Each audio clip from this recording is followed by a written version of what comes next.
மாவிளக்கு எப்படி போடலாம் அப்படின்றத நான் இந்த வீடியோவில் பார்க்கலாம். அதுக்கு நான் 1 கப் அளவுக்கு பச்சரிசி எடுத்திருக்கேன். ரேஷன் பச்சரிசி இருந்தாலும் கூட பரவாயில்ல, ஆனால் பச்சரிசியாக இருக்கணும். இதை நல்லா கழுவிக்கோங்க. நல்லா ஒரு 2-3 வாட்டி நல்லா தண்ணி விட்டு நல்லா கழுவி எடுத்துக்கணும். நல்லா பிசைஞ்சு விட்டு கழுவிக்கோங்க. அப்போ தான் அதில் இருக்கிற தூசியெல்லாம் நமக்கு நல்லா போகும். ஒரு 2-3 வாட்டி நல்லா தண்ணி விட்டு கழுவுனீங்க அப்படின்னா நமக்கு அரிசி பளிச்சுன்னு இருக்கும். மாவும் நமக்கு நல்லா கிடைக்கும்.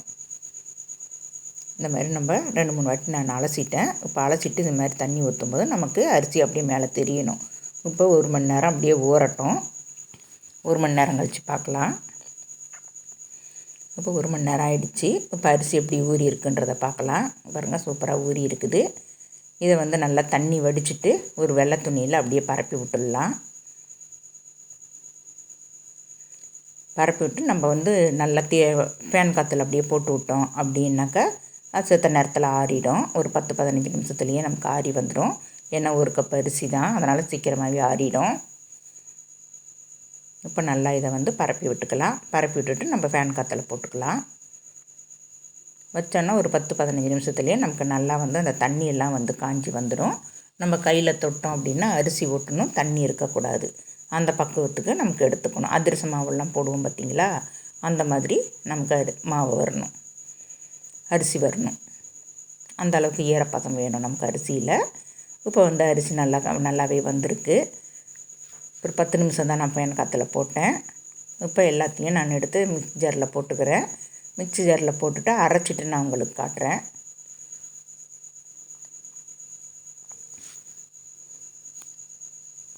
நல்லா அரைச்சிடலாம். பாருங்க, இப்போ அரைச்சிட்டேன். இப்போ எல்லாத்தையுமே மிக்ஸி ஜாரில் போட்டாச்சு. இது கூட ஒரு 2 ஏலக்காய் போட்டுக்கோங்க. 2 ஏலக்காய் போட்டு நல்லா அரைச்சி எடுத்துகிட்டு வந்துடலாம். அரைச்சி எடுத்துகிட்டு வந்தாலும் கூட நம்ம சலித்து எடுத்துக்கணும். இல்லைன்னா அதில் கொஞ்சம் பெரிய பெரிய கப்பிகள் இருக்கும். அதனால் நம்ம சலித்து எடுத்துக்கணும். நைஸ் ஜல்லடையில் போட்டு நீங்கள் சலித்து எடுத்துக்கோங்க. நம்ம எந்த அளவுக்கு நைஸாக எடுக்கிறோமோ அந்த அளவுக்கு நமக்கு மாவு திட்டமாக வரும், நம்ம பிடிச்சி வைக்கிறதுக்கு. அதனால் நைஸ் ஜல்லடையாக பார்த்து நீங்கள் எடுத்துக்கோங்க மாவு ஜலிக்கிறதுக்கு. இப்போ கொஞ்சம் கப்பி இருந்தாலும் நம்ம மறுபடியும் அதிலையே போட்டு மறுபடியும் அரைச்சி எடுத்துக்கலாம். நான் இப்போ எல்லாத்தையுமே அரைச்சி எடுத்துகிட்டு வந்துட்டேன். 2 வாட்டியும் போட்டு நான் அரைச்சி எடுத்துகிட்டு வந்துட்டேன். இருந்தாலும் கூட கொஞ்சம் கப்பி இருக்குது நமக்கு. அந்த கப்பி நம்ம கோழிகளுக்கு போட்டுக்கலாம், இல்லைன்னா நம்ம கோல மாவு கூட சேர்த்து போட்டுக்கலாம். இந்த கப்பி அது தனியாகவே இருக்கட்டும். இது இந்த மாவு கூட சேர்த்துக்க வேண்டாம். நம்ம கோல மாவோட கூட சேர்த்து நம்ம போட்டுக்கலாம். இதுக்கு நான் 1/2 கப்பு வெல்லம் பொடிச்சு வச்சுருக்கேன். அது பொடிச்சு வச்சுருக்கிற வெல்லத்தை நான் போட்டுக்கிறேன்.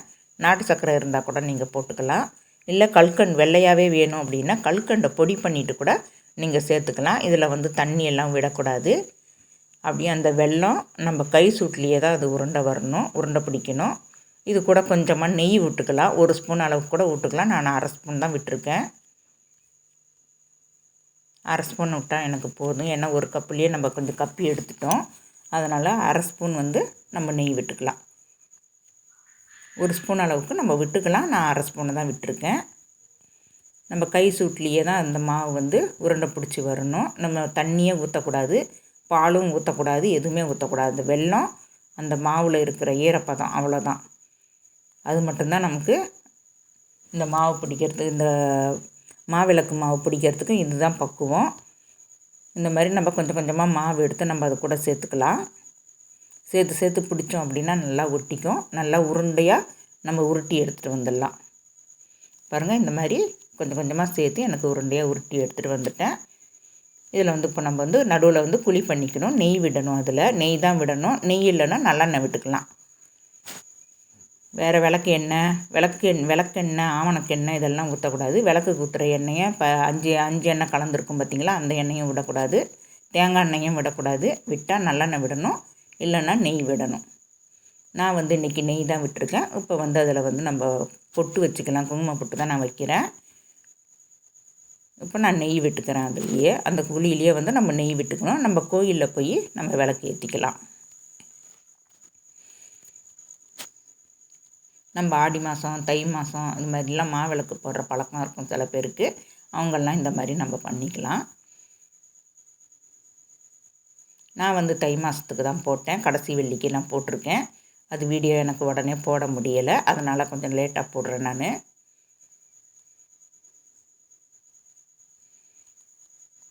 தை மாதம் கடைசி வெள்ளிக்கு நான் இந்த மாவிளக்கு போட்டிருக்கேன். இது கூட வந்து இப்போ நம்ம வெத்தலை பாக்கு வச்சுக்கலாம். இப்போ நான் அந்த நெய் விட்டு நெய்யிலே நான் திரியும் விட்டுட்டேன். இங்கேயே வெத்தலை பாக்கு பழம்.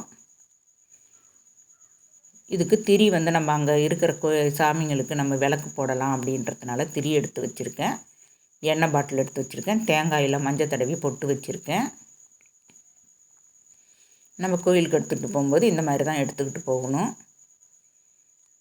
இதை வந்து நம்ம பையில் வச்சு கூட நம்ம எடுத்துகிட்டு போய் அங்கே போய் நம்ம தட்டில் வச்சு கொடுக்கணும். நான் உதிரி பூவாக தான் வச்சுருக்கேன், கட்டின பூ கூட எடுக்கலை. நான் உதிரி பூவாக வச்சுருக்கேன். அது மேலே ஒரு 50 ரூபா பணம் வச்சுருக்கேன்.